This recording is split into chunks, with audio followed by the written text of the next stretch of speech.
আমাদের ভবিষ্যৎ প্রজন্ম, ফিউচার জেনারেশন, তারা ওই শিক্ষা আঙিনায় এসে আলহামদুলিল্লাহ দাদা হুজুরের আদর্শ খুঁজে পাবে, তারা এসে দেখতে পাবে আল্লামা রুহুল আমিন স্মৃতি। সুতরাং লোকটি কে ছিলেন, ওরা ভাবনার জগতে যাবে। ঠিক বলছি না? আর সে কদিন আগে বলে বেলারো যে ওটা আল্লামা হুজুরের মাদ্রাসা ধ্বংস করার কেন বললো, আমি কমিটির সঙ্গে মিশেছি, গিয়ে শুনলাম আল্লামা হুজুরের মাদ্রাসার কমিটিরা কাঁদছে, আমারও চোখ দিয়ে পানি বেরোলো। হুজুর কি দিনের সেবক, এই জন্য এখনো একটাও ফরেস্টপুরে বক্তব্য হয়নি। এখনো এলাকায় একটা হিফজখানা, খারিজি মাদ্রাসা তো দূরের কথা, বাগজোলা বাদুড়িয়া হুজুর দিনের বিরাট বড় সেবক, দিনের বড় মুহিব্বিন, হুজুরের চোখে নাকি পানি এসছে। কেন বলল, হুজুর আমাদের মাদ্রাসা আল্লামা হুজুরের মাদ্রাসায় নাকি দান দিতে বারণ করে। আচ্ছা, আপনাকে যদি মুফতি সাহেব এসে জঙ্গলপুরে বলে যে আপনারা কেউ আর আল্লামা হুজুরের মাদ্রাসায় দান দেবেন না, আপনারা শুনবেন? আর মুফতি সাহেবের মতো একটা শিক্ষিত বুদ্ধিমান লোক এমন কথা কোনোদিন বলতে পারে বলে আপনাদের ভয়? মিথ্যুক, মিথ্যুক, ফালা আনাতুল্লাহি আলাল কাযিবিন। ও নবীর হাদিসের ব্যাপারেও মিথ্যা বলে আর নিজের জবান দিয়ে অহরহ মিথ্যা কথা বলে, আবার সে জাতির বিরাট বড় সেবক। প্যারা নবী মুহাম্মদুর রাসূলুল্লাহ সাল্লাল্লাহু আলাইহি ওয়াসাল্লাম হাদিস শরীফে পড়েই বিবরণ দিলেন, ওয়া ইন্নামা আনা কাসিমুন আল্লাহু ইউতি, আও কামা ক্বালা আলাইহিস সালাম। ওয়া মা সাবিরা মনে রাখো, ও আমার উম্মতিরা মনে রাখো, আমি নবী মুহাম্মদুর রাসূলুল্লাহ সাল্লাল্লাহু আলাইহি ওয়াসাল্লাম বলছি, ওয়া আনা কাসিমুন, নিশ্চয় আমি হলাম বন্টনকারী, আল্লাহু ইউতি, আর আল্লাহ তো প্রকৃত ইলম দাতা। জোরে বলুন না সুবহানাল্লাহ। আল্লাহ দাতা আর আমি বন্টনকারী। ইলম আল্লাহ দেন, আমি শুধু বন্টন করি। আর আল্লাহ যাকে ভালোবাসে তাকেই বিজ্ঞ আলেম, তাকে জাতির রাহবার, আল্লাহ যাকে ভালোবাসেন মহব্বত করেন তাকে সমাজের জাতির জনগণের নেতা আল্লাহ তাকে বানান। জোরে বলুন সুবহানাল্লাহ। পৃথিবীব্যাপী ৩৩ বছর ধরে বাংলা জুড়ে স্টিকার লাগানো, থ্যাম্বেল লাগানো ব্র্যান্ডেড কোম্পানি এবং এলাকার লোকাল ব্র্যান্ডের মালেরা সবাই এক হয়ে অল ইন্ডিয়া সুন্নাতাল জামাতের গলা টিপে ধরার জন্য বিষোদ্গার করতে লেগেছিল। মুফতি সাহেবকে নিস্তেনাবুদ করার জন্য, মুফতি সাহেব কাবলাকে সমাজের মাটিতে পচানোর জন্য, তাকে ধ্বংসস্তূপে পরিণত করার জন্য এলাকার লোকাল কোম্পানি এবং দেশের বড় বড় ব্র্যান্ডেড কোম্পানি ৩৩ বছর ধরে হিংসা করে অল ইন্ডিয়া সুন্নাতাল জামাতের প্রচেষ্টা ৩০০ প্রতিষ্ঠান তাদের হাতে তুলে দিয়েছে। আরো জোরে বলো নারে তাকবীর। বর্তমানে আমাদের প্রতিষ্ঠানের সংখ্যা ৩০০। আলহামদুলিল্লাহ। আমরা কোরআন শুধু নিজেরা পড়েছি তা নয়, আমরা জাতির মানুষকেও পড়াতে অভ্যস্ত হয়েছি। এবং আমাদের কেরল মডেল ইসলামিক স্কুল ৬০ বছরের বুড়োদেরও পড়াচ্ছে। আমাদের মডেল স্কুলে বাচ্চারা এখন বুড়োরা যা কোরআন পড়ছে, মাতিন সাহেবের বক্তব্য দেশের জলস্থি বক্তারাও পড়ে। আর তার রেকর্ড তো ফরেস্টপুরে আছে, তার রেকর্ড ফরেস্টপুরে আছে। ফরেস্টপুর মানে বোঝেন না? ফরেস্ট মানে হচ্ছে বন, বন, জঙ্গলপুর। জঙ্গলপুরে তার প্রমাণ আছে। দেশের বিরাট স্টাম্প মারা লোক, বিশাল ভক্ত। কিসে ভক্ত শুনলাম? শুধু ইউটিউবে ঘটতেছে অমুকের সেরা 10টি গজল। এরাম আসে না যে অমুকের সেরা 10টি হাদিস, যত হাদিস পড়ে সব ভুল। আমাদের সামনে এসে বসলে সে চ্যালেঞ্জ করে, সে চ্যালেঞ্জ করে। আমাদের সামনে এসে বসলে মুফতি সাহেব হুজুরের লাগবে না। আমার মতো গুনাহগার অধমের সামনে বসলে হুজুরের পেছন মোটামুটি পাকসাপ করতে হবে। ওর যা কোরআন পড়ার কোয়ালিটি আর ওর যা হাদিস পড়ার কোয়ালিটি, ভাই আমরা হেলি থেলি লোক তো আমরাই দমিয়ে দেব ইনশাআল্লাহ। বলে আমার বক্তব্য হলো, ভাই তুই তো তোর মতো তুই থাক, কিন্তু তুই জ্ঞানী মানুষের বিরুদ্ধে কথা বলবি তার কোনো তোর প্রমাণ নেই। প্রমাণ ছাড়া কথা বলবি। কদিন আগে বলল জামিয়া রহমানিয়া প্রতিষ্ঠা করা হয়েছে আল্লামা হুজুরের মাদ্রাসাকে ধ্বংস করার জন্য। নাউজুবিল্লাহ বলে। আচ্ছা, মুফতি আব্দুল কাইয়ুম সাহেব হুজুর যদি মনে মনে মুখে ভালোবাসে নাকি আল্লামা হুজুরকে, আর মনে মনে নাকি আল্লামা হুজুরের মাদ্রাসা ধ্বংস করার জন্য পাশাপাশি জামিয়া করেছে, যদি মুফতি সাহেবের চিন্তা চেতনা এই হতো, মুফতি সাহেবের মতো ওই পুঁটি মাছকে আল্লাহ কবে শেষ করতো না? আল্লামা হুজুরের এগেনস্টে, আল্লামা হুজুরের এগেনস্টে, দাদা হুজুরের এগেনস্টে মুফতি সাহেব তো একটা পুঁটি মাছ সমতুল্য, তবে কবে টিপে শেষ করে দিত আল্লাহ? বরং সে প্রকৃত তাদের চরিত্র আদর্শ সঙ্গে নিয়ে চলছেন, তাই আল্লাহ তাকে দিনের পর দিন জামিয়া, এই তো 70 লক্ষ টাকার জমি আবার টাকি রোডে ঠেকিয়েছে। জোরে বলো। 33 শতক। আল্লাহ চাইলে বাংলার মাটিতে সিলসিলায়ে মুজাদ্দিদুজ জামানের মতাদর্শে আল্লামা হুজুরের কিতাবের লেখনী সামনে রেখে জামিয়া ভবিষ্যৎ প্রজন্মের কাছে অল ইন্ডিয়া সুন্নাতুল জামাতের পক্ষে দাদা পীর কিবলার সিলসিলার একটি বড় পুরস্কার। জোরে বলুন। মুফতি সাহেব চলে যাবে, আপনি চলে যাবেন, আমি চলে যাব, আমাদের ভবিষ্যৎ প্রজন্ম, ফিউচার জেনারেশন, তারা ওই শিক্ষা আঙিনায় এসে আলহামদুলিল্লাহ দাদা হুজুরের আদর্শ খুঁজে পাবে, তারা এসে দেখতে পাবে আল্লামা রুহুল আমিন স্মৃতি। সুতরাং লোকটি কে ছিলেন, ওরা ভাবনার জগতে যাবে। ঠিক বলছি না? আর সে কদিন আগে বলে বেলারো যে ওটা আল্লামা হুজুরের মাদ্রাসা ধ্বংস করার কেন বললো, আমি কমিটির সঙ্গে মিশেছি, গিয়ে শুনলাম আল্লামা হুজুরের মাদ্রাসার কমিটিরা কাঁদছে, আমারও চোখ দিয়ে পানি বেরোলো। হুজুর কি দিনের সেবক, এই জন্য এখনো একটাও ফরেস্ট পুরে মুক্ত হয়নি। এখনো এলাকায় একটা হিফজখানা, খারিজি মাদ্রাসা তো দূরের কথা, বাগজোলা বাদুড়িয়া হুজুর দিনের বিরাট বড় সেবক, দিনের বড় মুহিব্বিন, হুজুরের চোখে নাকি পানি এসছে। কেন বলল, হুজুর আমাদের মাদ্রাসা, আল্লামা হুজুরের মাদ্রাসায় নাকি দান দিতে বারণ করে। নাউজুবিল্লাহ। আচ্ছা, আপনাকে যদি মুফতি সাহেব এসে জঙ্গলপুরে বলে যে আপনারা কেউ আর আল্লামা হুজুরের মাদ্রাসায় দান দেবেন না, আপনারা শুনবেন এই কথাটা? আর মুফতি সাহেবের মতো একটা শিক্ষিত বুদ্ধিমান লোক এমন কথা কোনোদিন বলতে পারে বলে আপনাদের ভয়? মিথ্যুক ফালা আনাতুল্লাহি আলাল কাযিবিন। ও নবীর হাদিসের ব্যাপারেও মিথ্যা বলে, আর নিজের জবান দিয়ে অহরহ মিথ্যা কথা বলে, আবার সে জাতির বিরাট বড় সেবক। এরা যাবে জাহান্নামে।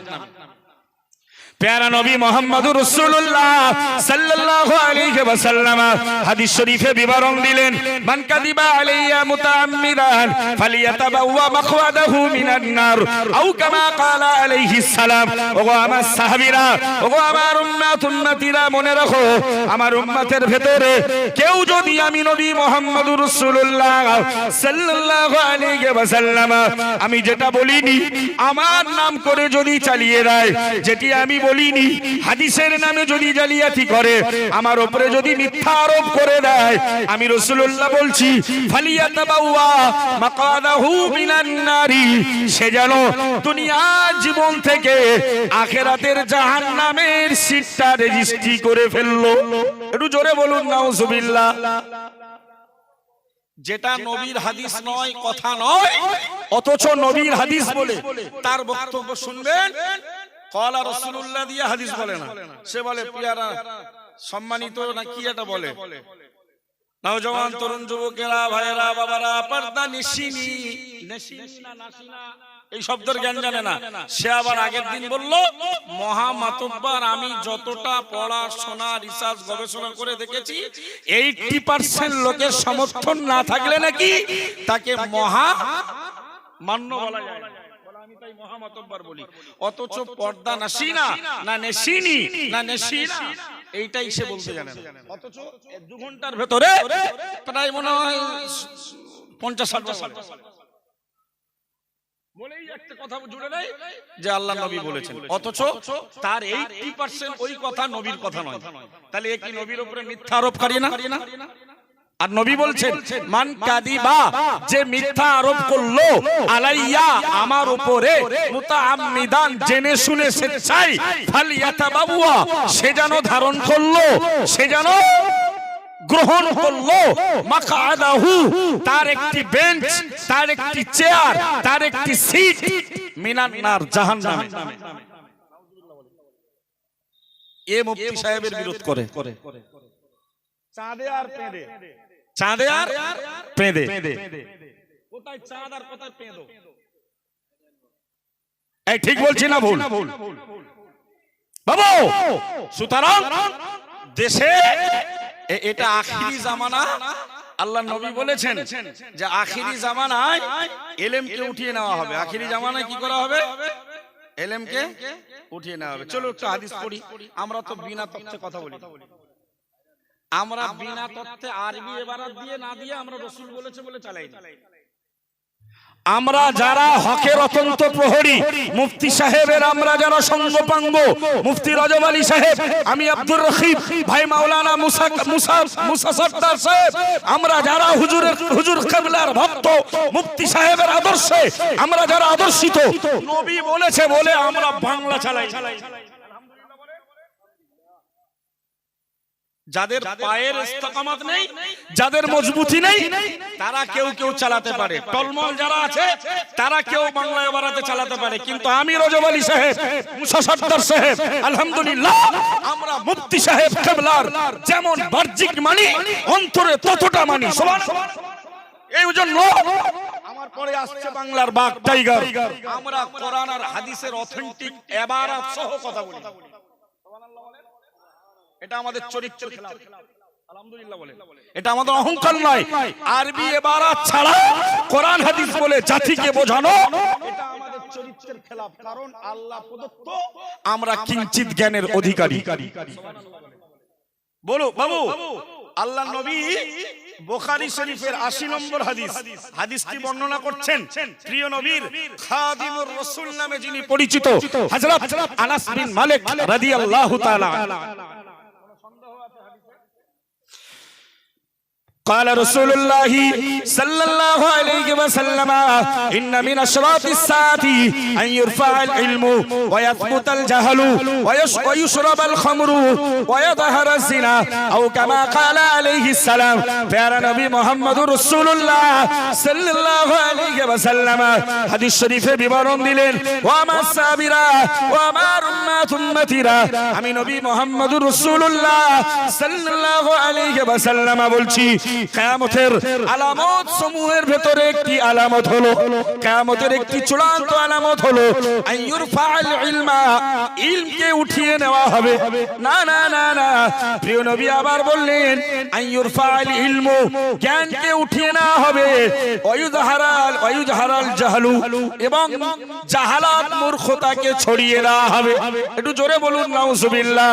প্রিয় নবী বললেন, ও আমার সাহাবীরা মনে রাখো, মদখোরের মাদকের পরিমাণটা অধিক পরিমাণে ছড়িয়ে পড়বে, জেনা ব্যভিচারটা মানুষের কাছে আম হয়ে যাবে। তখন তোমরা মনে করবে ওই যুগটা কিয়ামতের সন্নিকট, কিয়ামত সন্নিকট যুগ, কিয়ামতের নিকটস্থ যুগ। জ্ঞান উঠিয়ে নেওয়া হবে আর মূর্খতা ছড়িয়ে দেওয়া হবে। আবার মূর্খরা হবে জাতির জনক। হযরত নবী মুসা কালিমুল্লাহ আলাইহিস সালাম আল্লাহকে ডেকে বললেন, আল্লাহ আপনি অসন্তুষ্ট হন কখন? তার একটি আলামত বলুন। তো আল্লাহর নবী মুসা কালিমুল্লাহ আলাইহিস সালামকে আমার আল্লাহ ডেকে বললেন, মুসা, যখন দেশের অযোগ্যকে দেশের নেতার আসন দেওয়া হয়, নেতৃত্বের আসনে আসীন করা হয়, এবং প্রিয় নবী মুসা কালিমুল্লাহকে আমার আল্লাহ বললেন, ও মুসা, আর কৃপণ লোকেদেরকে যখন সম্পদ দেওয়া হয়, কৃপণ লোককে যখন সম্পদের মালিক বানানো হয়, আর ৩ নম্বরে আল্লাহ বললেন, মুসা, আর অসময়ে যখন বৃষ্টিপাত হয়, ভাববে আমি আল্লাহ তখন অসন্তুষ্ট। কথাগুলো এক নাম্বার অসময়ে বৃষ্টি। কি ভাই এখন বৃষ্টির সময়গুলো সব সময় মতো হচ্ছে না, অসময়। বাগজলার লোক আপনারা তো চাষে খুব পারদর্শী, আল্লাহ আপনাদের চাষ আবাদে বরকত দান করুক, বলুন আমিন। আসলে আল্লাহ বরকত দিচ্ছে, কিন্তু ওই মূর্খ নেতাদের অভাবে আপনাদের বরকতের টাকা ঠিক আসে না। চাষে আল্লাহ বরকত দিচ্ছে, কিন্তু চাষের টাকা চাষি পায় না। ভাই তো মুসা নবীকে আল্লাহ বললেন, এক নম্বরে মনে রাখো মুসা, অসময়ে বৃষ্টিপাত হওয়া এটি আমার অসন্তুষ্টের কারণ। দুই নম্বরে আল্লাহ বললেন, মূর্খকে নেতা বানানো এটি আমার অসন্তুষ্টের কারণ। যে কোরআন পড়তে পারে না, হাদিস পড়তে পারে না, ওয়াজ করার অধিকার নেই। অন ক্যামেরা মাইকে বলছে, পৃথিবীর কোন মুফতি যদি তা জায়েজ করতে পারে, মুফতি সাহেবের পেশাব পায়খানার পানি তোলার লোটা বইব ইনশাআল্লাহ। যার বিশুদ্ধ কোরআন তেলাওয়াত করার জ্ঞান নেই, হাদিসের ইবারত পড়তে গেলে কোথায় জবর হয় আর কোথায় পেশ হয় আর কোথায় জের পড়তে হয়, সাধারণ গ্রামারগত ব্যাকরণগত এই জ্ঞান যে রাখে না, জের জবর পেশ কোথায় হয়, সুতরাং তার স্টেজে উঠে ওয়াজ করার অধিকার নেই। কারণ যে জবর পেশ, বুঝেন তো, জবর জের পেশ মানে আকার, হস্যিকার, দীর্ঘকার, হস্যকার, দীর্ঘকার, তো আরবিতে ওটাকে বলা হয় ইবারাত, এরাব। আরবিতে জবর হয় 12টা কারণে, মানসুবাত বলা হয়, পেশ হয় 8টা কারণে, মারফুআত বলা হয়, জের হয় 2টি কারণে, তাদেরকে বলা হয় মাজরুরাত। এ নিয়ে এখন যদি পড়াই তাহলে ওই জামিয়ার এখন ওই ক্লাস 7 8 এর ছেলেরা এইসব পড়ে, ও পড়ানো এখন আপনার সম্ভব না, আর আপনি বুঝবেনও না। শুধু জেনে রাখুন, আরবি শব্দের শুরুতে কোনগুলো আসলে শেষে জের হয়, কি আসলে শেষে জবর হয়, কি আসলে শেষে পেশ হয়, এগুলোকে বলা হয় আরবিতে আমিল, মানে আমলকারী অব্যয়। এটা গ্রামার ব্যাকরণগত দিক বুঝবেন না।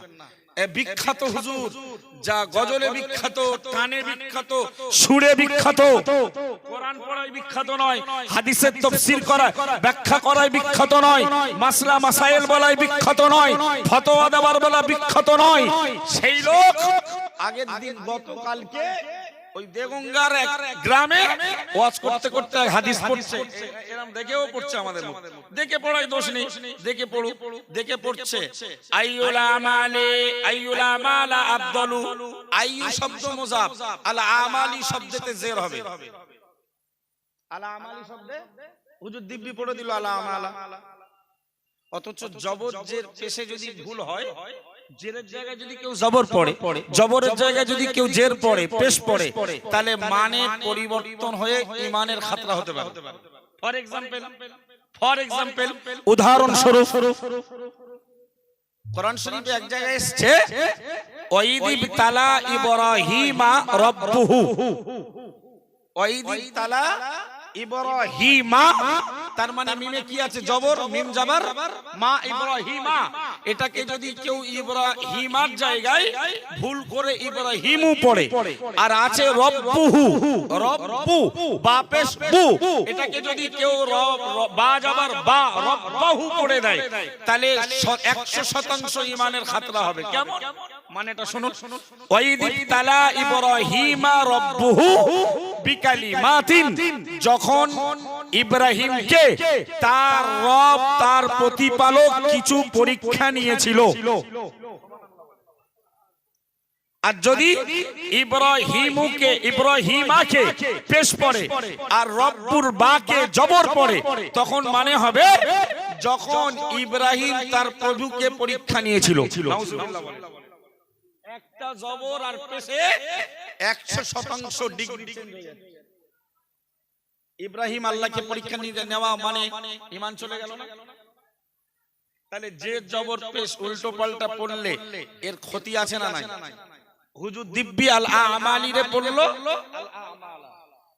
এক নম্বরে হুজুর বললেন, এক নম্বরে কি ইসলামের সবথেকে ভালো আমাল কি বলে হাদিসের একটা অংশ বলেন, দ্বিতীয় অংশ কি বললেন? আল ঈমানু লা শাক্কা ফি। এক নম্বরে বললেন আল ঈমানু লা শাক্কা ফি, এমন ঈমান যাতে সন্দেহ নেই।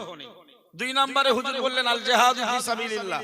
এই পর্যন্ত ঠিক বলেছে, আল্লাহর পথে জিহাদ করা। আর আমাল সবথেকে ভালো আমাল কি? তিন নম্বরে গিয়ে হুজুর বলছে আল হাজ্জা মাবরুরুন। আল হাজ্জা মাবরুরুন, হজ্জ মাবরুর। ওখানে অল হাজ্জা, এটা হবে অল হাজ্জু। অথচ হুজুর দিব্যি স্টেজে পড়ে দিল ওয়াল হাজ্জা মাবরুর, ওয়াল হাজ্জু মাবরুর বা ওয়াল হাজ্জুল মাবরুর, মানে কবুলিয়াত হজ। সেই হুজুর আমাদের বিশদগার করে। এটা কি লজ্জার না? এটা খুব আনন্দের। সেই হুজুর মুফতি সাহেবের মতো লোকটার বিশদগার করে, আমাদের বিশদগার করে। ভাই এটা কি লজ্জার না ভাই? সে তো সে বিচারটা আপনারা করেন, ও বিচার আমরা করতে পারি? আপনাদের এলাকার লোক ঠিক বলতে। প্রিয় নবী মুহাম্মদুর রাসূলুল্লাহ সাল্লাল্লাহু আলাইহি ওয়াসাল্লাম বললেন, ওগো আমার সাহাবীরা, আমি রাসূলুল্লাহ বলছি, মাইরিদুল্লাহু বিহি খায়রান ইফাক্কিহু ফিদ্দিন। যাকে আল্লাহ ভালোবাসেন, যার জীবনে আল্লাহ কল্যাণ চান, যার জীবনে আল্লাহ মঙ্গল দিতে চান, আল্লাহ তাআলা তাকে দ্বীনের ফাকিহ, দ্বীনের মুফতি, দ্বীনের দায়ী, দ্বীনের জ্ঞানী বানিয়ে দেন। একটু জোরে বলুন না সুবহানাল্লাহ। প্যারা নবী মুহাম্মদুর রাসূলুল্লাহ সাল্লাল্লাহু আলাইহি ওয়াসাল্লাম বললেন, ও সাহাবীরা মনে রাখো, ওয়া ইন্নামা আনা উতি ওয়া ইন্নামা আনা কাসিমুন, নিশ্চয় আমি রাসূলুল্লাহ বন্টনকারী, আল্লাহু ইউতি, এবং আল্লাহ তাআলা ইলম দাতা। প্রিয় নবী বললেন, ওয়ালান তাসালা হাদিহিল উম্মাতু কাইমাতান আলা আমরিল্লাহি লা ইয়াদুররুহুম মান খালাফাহুম হাত্তা ইয়াতিয়া আমরুল্লাহি আও কামা ক্বালা আলাইহিস সালাম।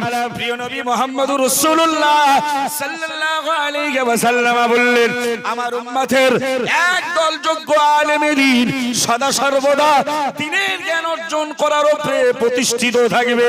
ও আমার সাহাবীরা মনে রাখো, লা ইয়াদুররুহুম মান খালাফাহুম, আর সত্যের উপরে দাঁড়িয়ে অসত্যের প্রতিবাদকারীকে, প্রকৃত জ্ঞান অর্জনকারী মূর্খদের বিরুদ্ধে প্রতিবাদ করার কারণে তাদের পৃথিবীর মাটিতে একদল বিরোধী গোষ্ঠী তৈরি হয়ে যাবে। ও আমার সাহাবীরা মনে রাখো, আমি রাসূলুল্লাহ বলছি, লা ইয়াদুররুহুম মান খালাফাহুম হাত্তা ইয়াতিয়া আমরুল্লাহি আও কামা ক্বালা আলাইহিস সালাম। প্যারা নবী মুহাম্মদুর রাসূলুল্লাহ সাল্লাল্লাহু আলাইহি ওয়াসাল্লাম বললেন, ওই হাক্কানি রব্বানি খোদাবিদি আলেমদের বিরোধী গোষ্ঠীদের বিরোধী দলের প্রতিবাদ করা, বিরোধী করা না না না না না, সত্যের মানদণ্ডে দাঁড়িয়ে থাকা হাক্কানি আর রব্বানি আলেমদেরকে কিয়ামত পর্যন্ত কিছু ক্ষতি করতে পারবে না। একটু জোরে বলুন না সুবহানাল্লাহ, আরো জোরে বলুন না সুবহানাল্লাহ। নারে তাকবীর।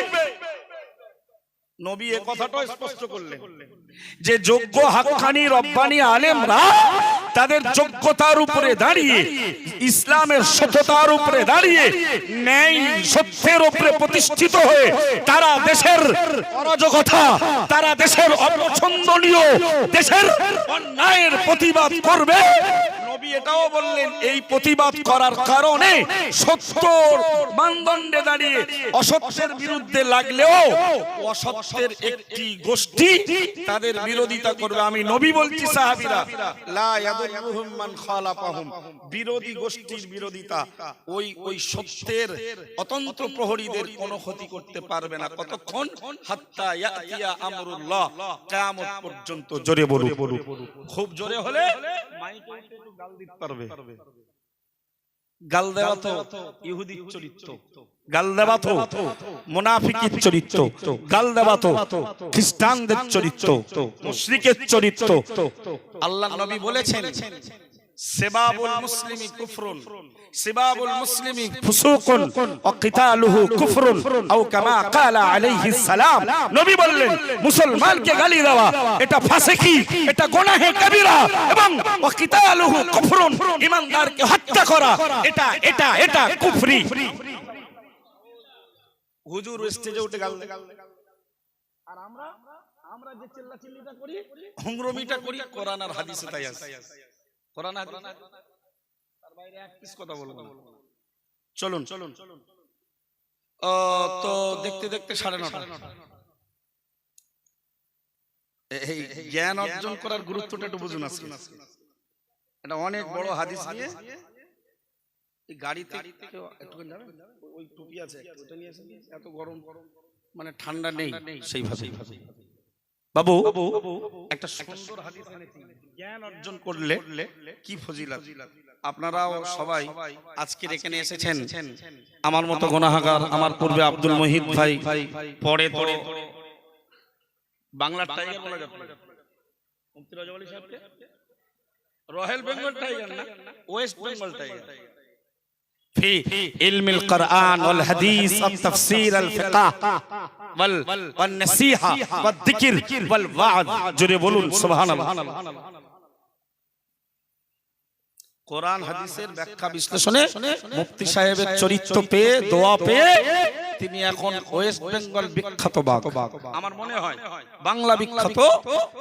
এখন ওয়াজের জগতে একটা হাফেজ না হয়ে যে পরিমাণ কোরআনের আয়াতের তাফসীর করে, হাদিস পড়ে, আল্লাহ শুকর, এটি অল ইন্ডিয়া সুন্নাত আল জামাতের সৌন্দর্য।